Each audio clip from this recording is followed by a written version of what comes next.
पुनः उपस्थित हैं हम पेपर 2 के यूनिट 3 के अंतर्गत जितने भी विषय बिंदु हैं, टॉपिक्स हैं, उन पर चर्चा के लिए। तो अब तक हमने ब्रिटिश भारत में भारतीय शिक्षा के उन्नयन हेतु जितने भी आयोगों का गठन हुआ उस पर हमने विस्तार से चर्चा प्रस्तुत की है। तो ब्रिटिश भारत में हम देखते हैं कि वुड से लेकर सैडलर तक शिक्षा के उन्नयन हेतु अनेक सुझाव दिए गए, क्रियान्वित किए गए, फलाफल भी प्राप्त हुआ। तो आइए अब हम देखते हैं कि 1947 में भारत आज़ाद होता है और आज़ाद होने के बाद यानी स्वतंत्रता प्राप्ति के बाद भारत में जो आयोग गठित किए गए उनकी क्या गतिविधियां रहीं, स्वतंत्र भारत में किस तरह की शिक्षा की आवश्यकता को महसूस की गई और उन आवश्यकताओं के अनुसार किस प्रकार के सुझावों को संप्रेषित किया गया और ये जो सुझाव हैं कितने कारगर रहे, इन तमाम बातों का हम विस्तार से चर्चा करेंगे। तो आइए, स्वतंत्र भारत का जो आयोग है, विश्वविद्यालय शिक्षा आयोग, इसको हम लोग राधा कृष्णन आयोग के नाम से भी जानते हैं। तो आज के इस वीडियो में इस आयोग पर हम विस्तृत चर्चा प्रस्तुत करने वाले हैं। तो आइए हम देखते हैं कि स्वतंत्र भारत के लिए किस प्रकार की शिक्षा पद्धति की आवश्यकता है। तो स्वतंत्रता प्राप्ति के बाद जो भारत की स्थिति थी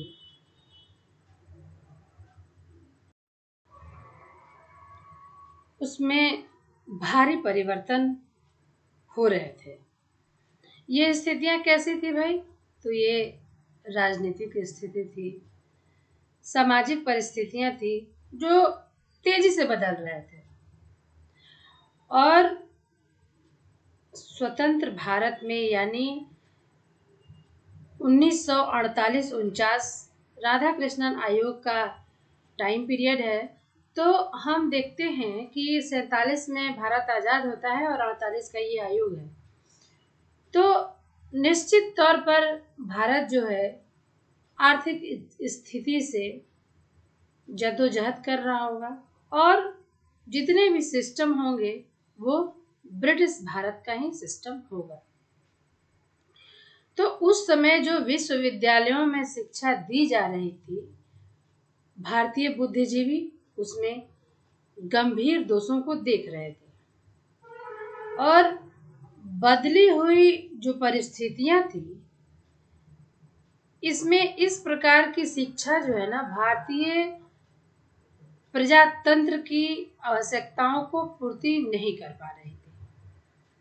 तो देश में जितने भी बुद्धिजीवी वर्ग थे, युवा वर्ग थे, चारों तरफ उच्च शिक्षा में पुनर्संगठन की मांग की जा रही थी, यानी इसमें और कुछ जोड़कर इसे पूर्ण रूप से संगठित किया जाए। 1948 में हुए अखिल भारतीय शिक्षा सम्मेलन में यह मांग किया गया कि वर्तमान शिक्षा व्यवस्था का फिर से निरीक्षण और अध्ययन करके उसका पुनर्संगठन करने के लिए एक आयोग की नियुक्ति की जाए। अंतर विद्यालय शिक्षा परिषद और केंद्रीय शिक्षा सलाहकार बोर्ड ने भी एक प्रस्ताव पास करके भारत सरकार को विश्वविद्यालय शिक्षा आयोग नियुक्त करने का सुझाव दिया और ये जो सुझाव प्रस्तावित हुआ तो उसके प्रस्ताव में कहा गया कि भारतीय विश्वविद्यालय के कार्य का मार्गदर्शन करने के लिए भारत सरकार हंटर कमीशन के आधार पर एक ऐसे आयोग की नियुक्ति करे जो विश्वविद्यालय शिक्षा पर देश की वर्तमान तथा भावी आवश्यकताओं को ध्यान में रखकर सुधार और विकास के लिए सुझाव दे। हंटर कमीशन प्राइमरी एजुकेशन के लिए जाना जाता है और उसी के आधार पर भारत में विस्तृत एवं सुदृढ़ प्राथमिक शिक्षा का स्वरूप तैयार हुआ। तो इसीलिए यहाँ हंटर कमीशन का उल्लेख किया गया है कि हंटर कमीशन के आधार पर ही जैसे वो प्राथमिक शिक्षा के लिए बेस बना हंटर कमीशन, इसी तरह उच्च शिक्षा के लिए भी ऐसा आयोग ये बने जिसके आधार पर एक बेस तैयार हो और भारत के युवा इसी बेस के आधार पर उच्च शिक्षा ग्रहण करें। भारत सरकार ने लोगों की मांग और इस प्रस्ताव को स्वीकार करते हुए 4 नवंबर 1948 को डॉक्टर सर्वपल्ली राधाकृष्णन के अध्यक्षता में विश्वविद्यालय शिक्षा आयोग की नियुक्ति की। आयोग के और भी अन्य सदस्य थे, तो इन सदस्यों के बारे में हम बारी बारी से जिक्र करेंगे। आयोग के सदस्य के रूप में जो व्यक्ति मनोनीत किए गए वे इस प्रकार हैं: सर्वश्री doctor Tarachand, sir James F Duff, doctor Arthur E Morgan, doctor John K Tigert, doctor Zakir Husain, doctor A Lakshmana Swami Mudaliar, doctor Meghnad Saha, doctor K N Bahl, doctor N K Siddhanta. Doctor N K सिद्धांत को आयोग का सदस्य सचिव बनाया गया। अध्यक्ष के नाम पर इस आयोग को राधा कृष्णन आयोग भी कहा गया। इसी क्रम में हम लोग आगे बढ़ते हुए देखेंगे कि आयोग की जो नियुक्ति हुई उसका उद्देश्य क्या था और उसके जांच के विषय क्या थे।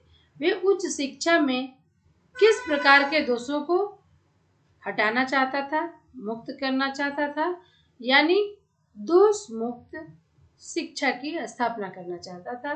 तो आइए हम देखेंगे आयोग की नियुक्ति का उद्देश्य और जांच का विषय।